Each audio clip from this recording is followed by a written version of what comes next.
નમસ્કાર મિત્રો, આપ સૌની સાથે હું છું રીના તલસાણીયા. આજે આપણે વાત કરવા જઈ રહ્યા છીએ કે પ્રત્યેક વ્યક્તિના જીવનમાં સુખ અને દુઃખ આ બંને પહેલુઓનો સમાવેશ અનિવાર્ય રીતે હોય જ છે. હા, એ વાત જુદી છે કે કોઈ વ્યક્તિએ પોતાના જીવનકાળ દરમિયાન નિશ્ચિતપણે સુખ અથવા તો દુઃખને નિરંતર જોયેલા હોય છે. પરંતુ આ સુખ અને દુઃખ આ જે બંને પાસાઓ છે એ બંને પાસાઓનું આપણા જીવનમાં હોવું અને એના લીધે આપણા જીવનમાં જે કાંઈ પણ પરિવર્તન આવી રહ્યું છે એના દ્વારા આપણે અનુભવ કરીએ છીએ. માટે નિશ્ચિતપણે પ્રત્યેક વ્યક્તિના જીવનમાં સુખ અને દુઃખ એ હોય જ છે, એને આપણે નકારી શકતા નથી.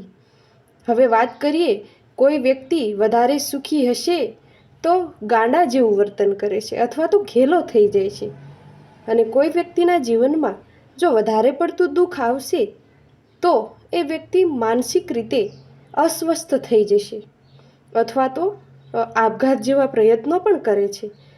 તો આપણે એ મુદ્દે જ આજે વાત કરવા જઈ રહ્યા છીએ કે વધારે પડતા સુખમાં અથવા તો વધારે પડતા દુઃખના આવેશમાં કોઈ પણ વ્યક્તિએ છોભીલું વર્તન કરવું એ અનિચ્છનીય છે. માટે પ્રત્યેક વ્યક્તિએ સંયમતાપૂર્વક વર્તન કરવું એ જ જીવનમાં જુદું જુદું શીખવાની એક ચાવી છે.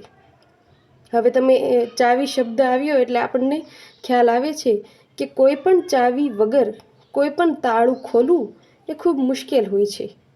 એવી ને એવી રીતે જીવનમાં જો તમારી જીવનમાં મુશ્કેલી છે, કોઈ એવી પરિસ્થિતિ છે, તો તમારે એ પરિસ્થિતિમાંથી બહાર આવવા માટે યોગ્ય ઉપાયનો સામનો કરવો પડશે અથવા યોગ્ય ઉપાયની શોધખોળ કરવી પડશે. અને એ કહેવું એ ખૂબ ખોટું છે કે મને આ મુશ્કેલીમાંથી બહાર આવવા માટે કોઈ રસ્તો મળી રહ્યો નથી. હા, બની શકે કે રસ્તો થોડોક મોડો મળે, કારણ કે આપણે અવારનવાર સાંભળીએ જ છીએ કે સત્યનો રસ્તો કઠિન જરૂર છે પણ વિજય તો અંતે તો છે જ. ઉદાહરણ આપણી સામે છે.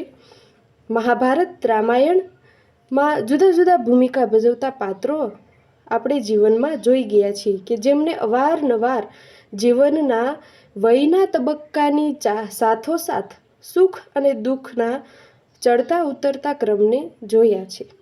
એટલે પ્રત્યેક વ્યક્તિએ યોગ્ય પરિસ્થિતિ પ્રમાણે યોગ્ય વર્તન કરવું એ ખૂબ અનિવાર્ય છે. હવે આપણે બીજી બાજુ જોઈએ તો વર્તમાન સમય આધુનિક યુગ છે એવું કહેવું એ ખૂબ ખોટું છે, કારણ કે વર્તમાન સમય અનુઆધુનિક યુગ છે. અને આ અનુઆધુનિક યુગમાં તમે જોશો તો 70+ કરતાં વધારે જે લોકોની વય હશે એમને આ સમયગાળામાં જીવન પસાર કરવું અથવા રોજિંદા જીવનશૈલીમાં વપરાશ કરાતી વસ્તુઓમાં પણ પરિવર્તન લાવવું પડ્યું હશે. હવે આપણે જાણીએ છીએ કે ભારતીય સમાજ એ ગ્રામીણ સમાજ છે. આમ મૂળ જોઈએ તો અમેરિકામાંથી ગ્રામીણ સમાજનો જે ખ્યાલ છે એ ઉદ્ભવ્યો છે, પરંતુ ભારતીય સમાજમાં હવે ધીરે ધીરે જુદા જુદા ગામડાઓ ભેગા થઈને હવે શહેરો વિસ્તરતા ગયા છે. અને આ વિસ્તરતા શહેરોની સાથોસાથ જે કંઈ વૃદ્ધત્વનો ખ્યાલ છે અથવા જેટલા પણ વૃદ્ધો છે એઓએ અનુઆધુનિક યુગમાં, ટેકનોલોજીના યુગમાં પોતે પોતાનું જીવન આધુનિક યુગ પ્રમાણે ઘડવાના પ્રયત્નો કરવાના હોય છે. અને એ લોકો જાણે છે કે પરિવર્તન એ જ સમાજનો અથવા સંચારનો નિયમ છે. માટે પ્રત્યેક વ્યક્તિએ અથવા તો સામાજિકીકરણ કરતાં તમામ લોકો, તમામ પ્રાણીઓ અને તમામ વસ્તુએ પરિવર્તન થતું હોય છે. માટે પ્રત્યેક વ્યક્તિના સુખ અને દુઃખના તબક્કા પણ જુદા હોય છે. આપણે માની લઈએ કે ગરીબ લોકોના ઘરમાં દુઃખ હોય છે, પરંતુ આપણે જોઈશું તો કે જે લોકો પાસે ધન સંપત્તિ પૂરતા પ્રમાણમાં છે એને પણ કોઈક ને કોઈક પરિસ્થિતિમાં દુઃખનો સામનો કરવો પડે છે. એ વાત જુદી છે કે ગરીબ લોકોને તંગીના લીધે દુઃખનો સામનો કરવો પડે છે, જ્યારે અમીર લોકોને પૈસાની સગવડ ફૂલ હોવા છતાં એમની પાસે પ્રેમ ભાવના અથવા તો એમના વ્યક્તિત્વ ઘડતરમાં મહત્ત્વની ભૂમિકા ભજવી શકે એવા લોકોની કમી હોય છે. માટે પ્રત્યેક વ્યક્તિએ જીવનનો ઉદ્દેશ્ય અને ધ્યેય ધ્યાનમાં રાખીને પ્રત્યેક દિવસને ઉત્સવ બનાવવાના પ્રયત્ન કરવા જોઈશે, અથવા તો પ્રત્યેક વ્યક્તિએ પોતાના જીવન ઘડતરમાં અનુભવના ભાથા થકી જીવન જીવવાની જે નિરંતર પ્રક્રિયા છે અને રોજને રોજ કંઈક અનોખું અથવા તો નવું શીખવાની જે શૈલી છે એની સાથે આગળ વધવું પડશે.